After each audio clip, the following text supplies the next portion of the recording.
بسم الله الرحمن الرحيم. سبحان الذي أسرى بعبده ليلا من المسجد الحرام إلى المسجد الأقصى الذي باركنا حوله لنريه من آياتنا إنه هو السميع البصير. وآتينا موسى الكتاب وجعلناه هدى لبني إسرائيل ألا تتخذوا من دوني وكيلا.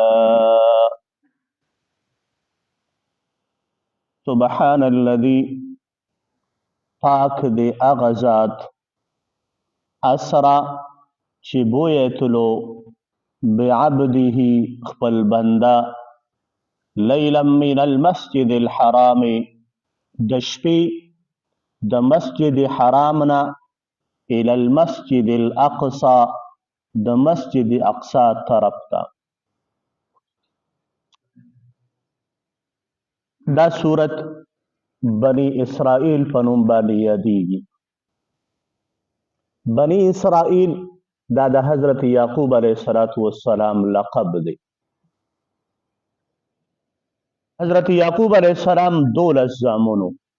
لوری نه وه. هغه زامنو کې یو زوی حضرت یوسف علیه السلام هم. د هغه واقعه په تفصیل سره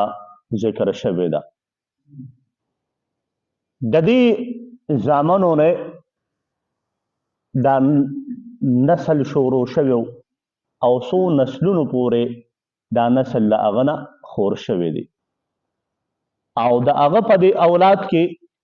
دا اقتدار او دا بادشاهي دا ډېر وخت پورې چلیدلې ده. په بني اسرائیلو کې الله پاک د حضرت یعقوب علیه السلام نه راواخله د حضرت عیسی علیه السلام پورې تقریبا 4,000 پیغمبران را لېږلي. د پیغمبرانو غټه حصه چې کوم ده دا په دې بني اسرائیلو کې تېره شوې ده. الله پاک قادر مطلق ذات دی. بعضې کارونه الله پاک د اسبابو لاندې کوي، بعضې کارونه ما فوق الاسباب کوي. که وګورو عام ماشوم چې پیدا کیږي هغه د مور او د پلار د دواړو په ذریعه باندې پیدا کیږي. آدم علیه السلام بغیر د مور او بغیر د پلار نه پیدا کړی. حضرت عیسی علیه السلام بغیر پلار نه پیدا کړی دی. نو دا خلاف عادت کارونه الله کوي. دا دغه په دست قدرت کې ده. او دنیا کې داسې ډېر واقعات ملاویږي چې خلاف عادت کارونه شوي وي پکې. اوس کله کله دا خلاف عادت کار چې د پیغمبر د لاس نه وشي نو دې ته معجزه ویل کېږي. او که چېرته د یو ولی او د یو بزرګ د لاس نه وشي نو هغې ته کرامت ویل کېږي. او دا دواړه د الله پاک په قدرت سره په حکم سره کېږي. دې کې د پیغمبر هم خپل کمال نه وي او دې کې د ولی او د بزرګ هم خپل کمال نه وي. او په دې باندې قرآن هم ګواه ده او احادیثو هم دا خبره ثابته ده او په دې باندې د ټول امت اجماع هم ده چې صاحبه معجزه دا د پیغمبر د لاس نه صادریږي او دا د الله په حکم باندې کیږي. زمونږ پیغمبر له الله پاک بې شمېره معجزې ورکړې وي، لیکن یو څو معجزې یې ډېرې غټې غټې ورکړې وي چې څه پکې اوس هم شته. په هغې معجزو کې یو معجزه زموږ ستا مخې ته پرته ده، قرآن عظیم الشان دی. کفارو د دې قرآن انکار وکړه چې صاحبه دا قرآن د الله د طرف نه دی راغلی. او دا محمد د ځانه جوړ کړی دی. الله پاک چیلنج ورکړ او د عربو ټولو چې څومره عربو د ټولو ته ووې چې تاسو ټول راټول شئ، که انسانان یې او که پیریان یې، تاسو راټول شئ یو وړوکي شان صورت راوړئ د دې په شان. یو څو چیلنجونه د دې قرآن د طرف نه ورکړی شو، لیکن تر اوسه پورې د قرآن مقابله کې چا یو صورت نه چې یو آیات هم چا راونړ.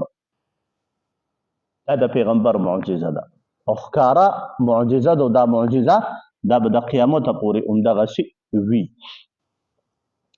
دویمه معجزه هغه د سپوږمۍ دوه ټوکړې کېدل دي. یو ځلې غټ غټ کافران هغوی راټول شو، نبي علیه السلام له راغی. داسې د 14مې شپه وه، سپوږمۍ راختې وه، خو په آب و تاب سره پړقېده. دوی راغلل، ورته یې وویل که چېرې دا سپوږمۍ دې دوه ټوکړې کړه که نه، نو موږ په تا باندې ایمان راوړو. نبي علیه الصلاة والسلام مبارک ورته وفرمایل چې ګوره معجزه دا د الله په قدرت سره او دا د هغه په حکم سره ده. که چېرې الله پاک زما د تایید او د تصدیق دپاره داسې وکړه نو تاسو به رښتیا ایمان راوړئ. دوی ورته وي بلکل موږ به باندې ایمان راوړو. نبي علیه الصلاة والسلام دا خپله ګوته مبارکه داسې وخوځوله. چې کله وخوځېده نو هغه سپوږمۍ یو مشرق طرف ته لاړه او بله مغرب طرف ته دوه ټوټې شوه. هغه ځای کې چې کوم خلک ولاړو ټولو دا ولیدله چې دا سپوږمۍ دوه ټوټې شوه. یو بل هم تپوس کوي لکه ته دا دوه ټوټې وینې، بل هم تپوس کوي. د هغه ځای نه لرې لاړل او ویې کتل د هغه ځای نه هم دا دوه ټوټې معلومېده. چې کله دا منظر یې ولیده نو نبي علیه الصلاة والسلام ته څه فرمایي چې ویقولو سحر مستمر، دا همغه جادو دی که نه، همغه جادو دی چې را روان دی. کله یو خبره باندې او کله په بله خبره باندې دا مختلف قسمه جادوګر جادو کوي په موږ باندې او موږ ته یې ښیي. نو د دې دومره ښکاره او د دې دومره واضحې نشانې او د معجزې نه هم د خلکو چې کوم دی انکار وکړي. درېیمه معجزه چې کومه د نبي علیه الصلاة والسلام ښکاره ده او اوس هم موجود ده او قرآن هم په هغې ګواه دی، هغه د معراج ده. د نبوت ملاوېدو نه 10 کاله بعد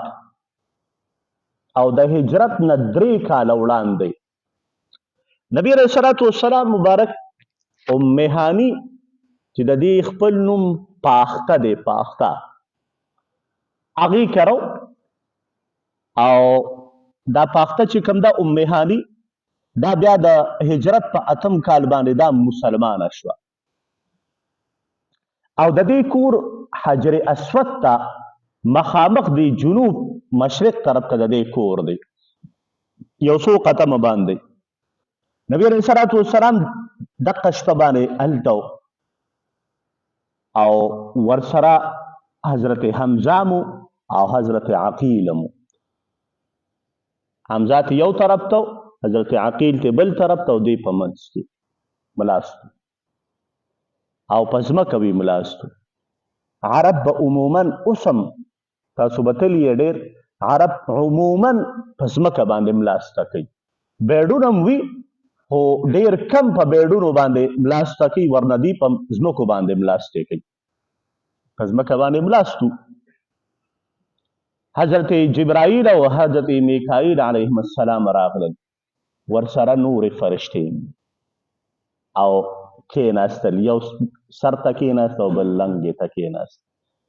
او یو بل ته وی دې کې درېو واړو کې زموږ مطلوب کم یو دی،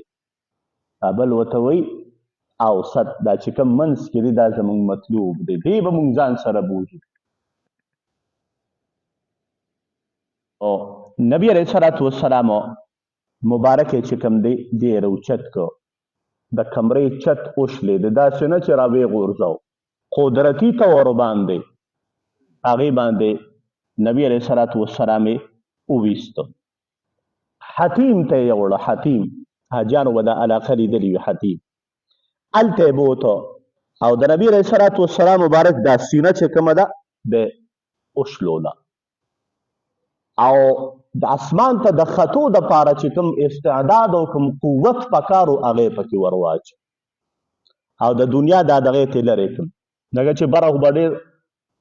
مختلف مخلوقاتو سره او بیا د الله جل جلاله دیدار کېدل نو د هغې دپاره د دنیا دا جسم چې کوم دی دا قوت دا کم دی نو هغه استعداد او هغه طاقت او قوت چې کوم دی هغې ور واچو چې کله یې ور واچو نو دا سینې ورله بیا وګنډله او یو ځناور یې راوستو چې د دې خچر نه لږ شان کمزوري او د دې کار نه لږ مضبوط راځي دې ته براق ویلې کېږي هغه یې راوستو دا براق د برق نه دی برق ویلی شي بجلی ته او د دنیا د دې بجلی په باره کې دا ساینسدانان وایي که نه چې د دنیا دا چې کومه بجلی ده دا په یو منټ کې د پوره دنیا نه 500 پیرې چکر والی شي یو منټ کې دومره سپیډی دی په یو منټ کې د پوره دنیا نه 500 پیرې چکر والی شي او بیا چې کوم بجلی او کوم براق الله جوړ کړی وي نو د هغې به څومره تیز رفتار سړی سوچ وکړي په دغه براق باندې چې کوم دی نبی علیہ الصلوۃ والسلام مبارک سور کړی شو مسجد اقصی ته لاړل عام د مسجد نبوي او د مسجد اقصی په منځ کې د اوښانو په ذریعه چې کومه تګ راتګ به کېده نو د یو طرف نه به په 2 میاشته کې تګ کېدو د بلې میاشتې نه به د بل طرف نه به چې راتلل نو 2 میاشتو کې یعنې آنا جاله به په 4 میاشتو کې کېدله علیہ الصلوۃ والسلام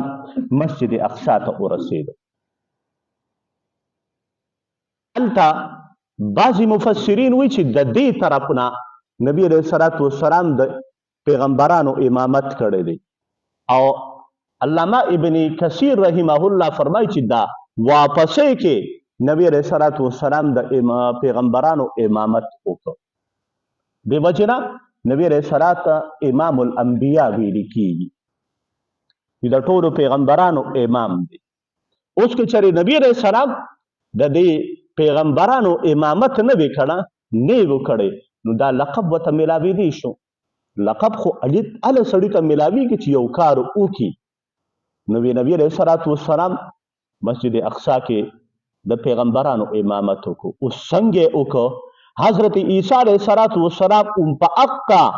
جسم سره موجود دی چې په کوم جسم سره د دنیا نه ختې ځکه چې خو اسمان کې ژوندی دی او دا نور پیغمبران وی د دوی دا روحونه الله پاک دوی له یو شکل ورکو او نبی علیہ الصلوۃ والسلام پسې ودرېدل او بعضې مفسرین وایي چې نه د نبی علیہ الصلوۃ والسلام د اعزاز دپاره اقا جسمونه د پیغمبرانو له ورکړي شو نبی علیہ الصلوۃ والسلام پسې شاته ودرېدل نبی علیہ الصلوۃ والسلام امامت وکړو او د امام الانبیا لقب چې کوم دی هغه ورته میلو شو تاسو به بعضې خلک په دې میډیا باندې اورئ چې د دې معراج د دې تګ نه بالکل انکار کوي معراج د سره شته نه د شپې په یو څه حصه کې اسمان ته ورسي او بیا د الله سره ملاقات وشي او بیا دا وشي دا شي او د پیغمبرانو دا امامت هم نه مني چې نبی علیہ السلام بیا هغه وخت کې مونځ راغلی نو نبی علیہ السلام د څه امامت کړی دی نو ما تاسو ته ووایي چې مفسرین وایي چې بعضې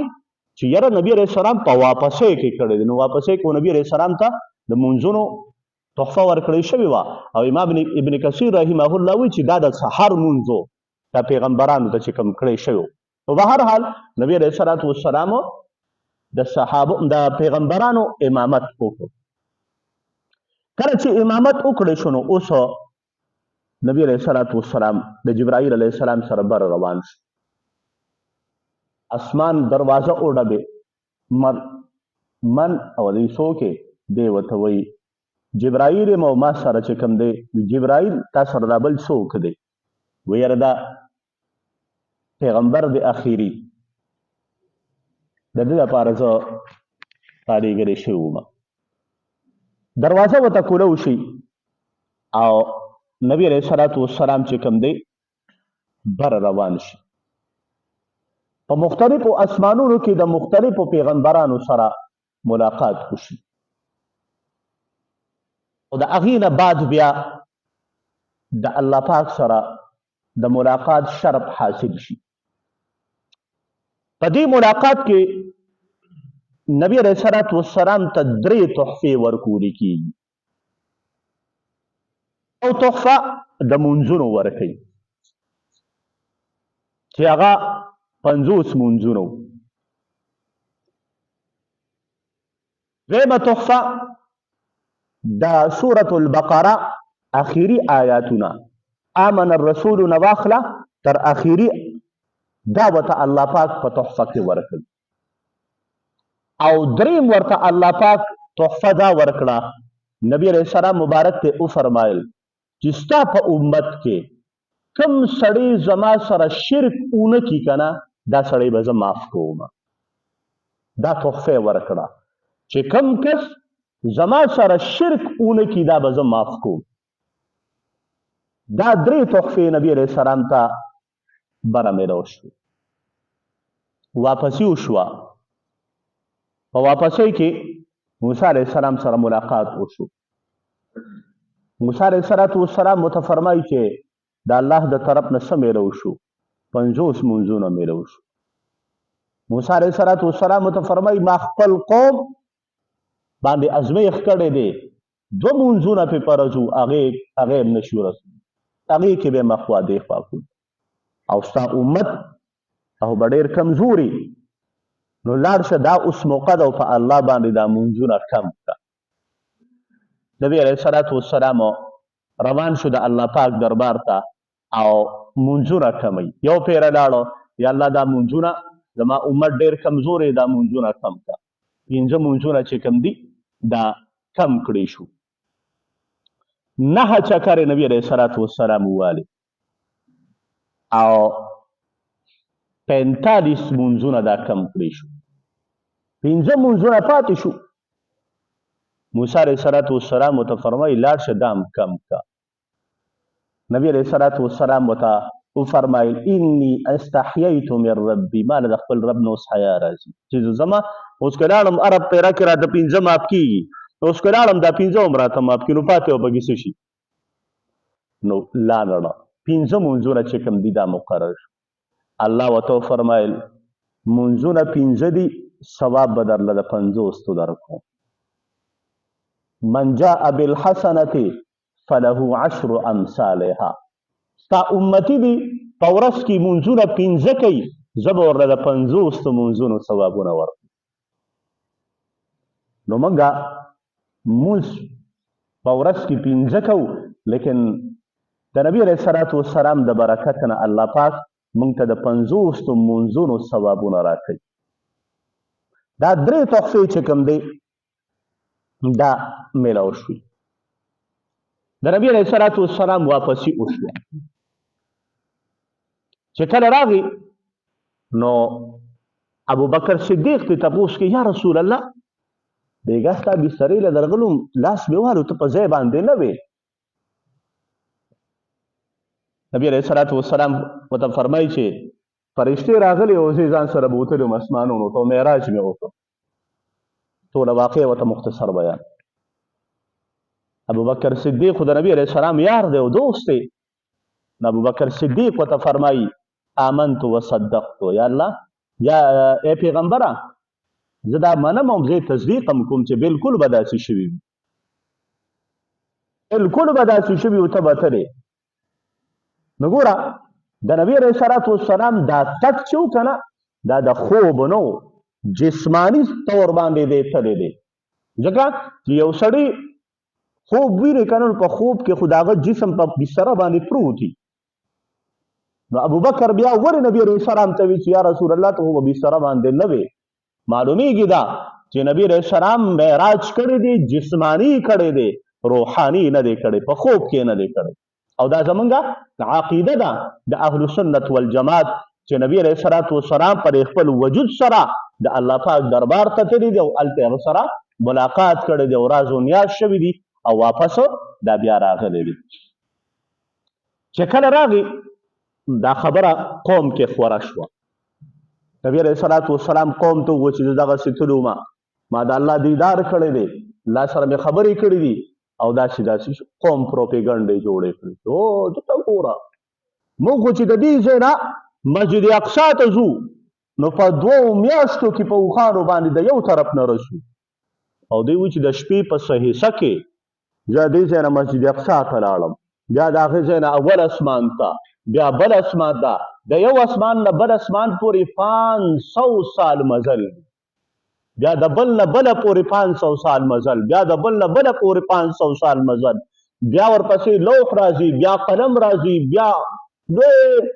عرش راځي د عرش نه بره چې کوم دی پته نه دی دا الله به کوم دی دا الله سره ملاقات شوی دی دا د کروڑونو خبرې دي او دی وجه په دې دونه د شپې په څه حصه کې تلي مو دا او دا شوي دي نو دی شرارتیان خو نو دوی څه وکړل وی راځئ که نه او تاجرانو مو مسجد اقصی لیدلی مو وی راځئ که نه تپوسونه کوو چې دوی وایي چې یاره مسجد اقصا ته تلو تپوس یې کوو چې د مسجد اقصا څو دروازې وي او څو یې پیلرې وي او څو پکې پکي او څو دا وي نو چې خپل منځ کې دا مشوره وکړه نو په خندا خندا او په دغې وي چې اوس په دې ګیر شي او واقعي که سړی سوچ وکړي که نه زما دلته 8 کاله وشو ما ته پته نه چې په دې جومات کې څو پکې دي مقصود نه دی نو مقصودي څیز خو نه دی که نه ما ته دا پته نشته چې په دې کې به څو قرآنونه پراته وي د هغه څیز تپوس وکړه چې هغه د هغې مقصود وي نو دوی وایي چې دا اوس په پته وایي نبي علیه السلام له راغلل چې ته به یې چې زه مسجد اقصا ته تللی وم که نه بېګا ته ووایه چې مسجد اقصا کې دروازې څومره دي په هغې کې پیلرې څومره دي په هغې کې دا څومره دي دا څومره دي نبي علیه السلام فرمایي فجل الله لی البیت المقدس الله پاک زما وړاندې بیت المقدس داسې کېښوده دا پردې مردې ټولې ختمې کړې ما ته مسجد اقصا بیت المقدس ښکارېده دلته به دوی سوال کو هلته به ما جواب ورکو دلته به دوی سوال کو چې دونه دروازې دي ما به جواب ورکو ځکه چې الله پاک بالکل زما وړاندې هغه هر څه چې کله مې دا ټول جوابونه ورکړل وی دوی یو بل ته وکتل چې او که نه خو دوی ټیک ووایي چې په هغې کې دروازې دومره دي په هغې کې دا شی دی په هغې کې دا شی دی ټیک دی لیکن د دې هر څه باوجود د دې دومره ښکاره معجزې باوجود دی خلکو د هغې انکار وکړي نه ته دروغجنې ته جادوګرې ته ساحرې نو په دې آیات مبارک کې الله پاک د دقې اسرار ذکر کوي چې موږ خپل پیغمبر د مسجد حرام نه مسجد اقصا ته دی بوتو الذي هغه کوم چې بارکنا موږ برکت ورکو حوله د هغې چار چاپیره لنوریه چې موږ وښایو دته من آیاتنا خپلې نښې انه هو السمیع البصیر او بېشکه هغه اوریدونکی او لیدونکی دی ولقد آتینا موسی الکتاب موږ ورکړو موسی ته کتاب وجعلناه او موږ جوړ کړه هغه هدی لبني اسرائیل هدایت د بني اسرائیلو دپاره الله تتخذوا چې تاسو مه نیسئ من دوني وکیلا بغیر زمانه بل څوک سازگار بس دی سبحان الذي پاک دی هغه ذات اسرا بعبده چې بویت لخپل بنده لیلا د شپې من المسجد الحرام د مسجد حرام نه الى المسجد الاقصى د مسجد اقصى طرف ته الذي باركنا حوله هغه ځای ته کوم چې برکت ورکړو مونږ چار چاپیره د هغې لنوریه من آیاتنا